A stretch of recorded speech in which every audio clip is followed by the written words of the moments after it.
Less than 6 months after Indonesia's Lion Air jet Boeing 737 MAX 8 model crashed, killing all 189 people on board, shortly after takeoff in Jakarta.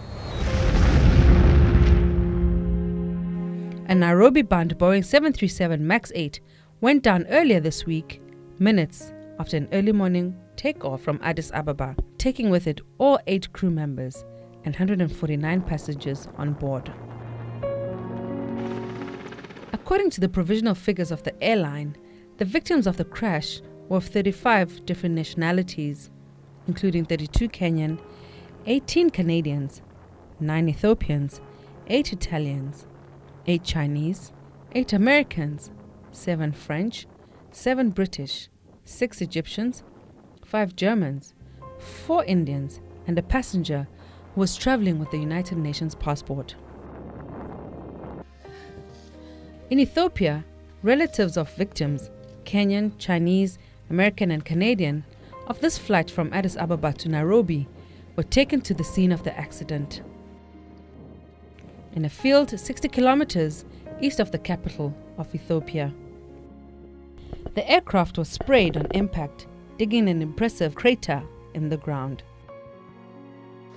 Family members were unable to hold back emotions as they mourned their loved ones at the crash site.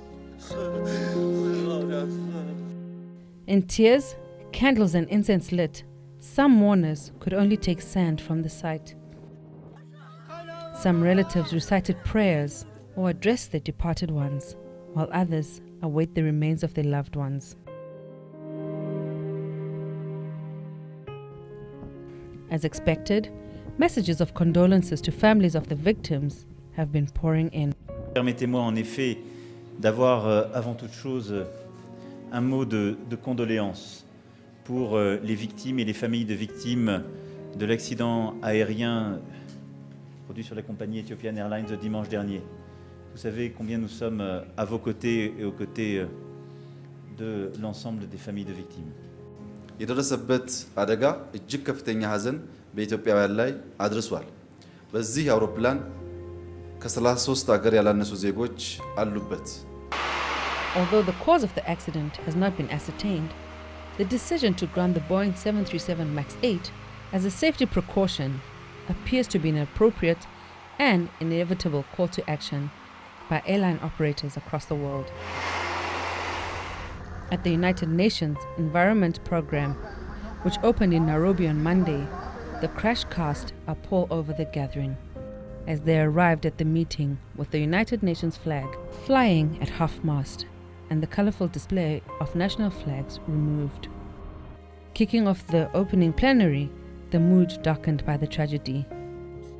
Maymunah Sharif, head of United Nations Habitat, asked delegates, many dressed in black and some in tears, to observe a minute's silence for victims of the crash. Thank you very much.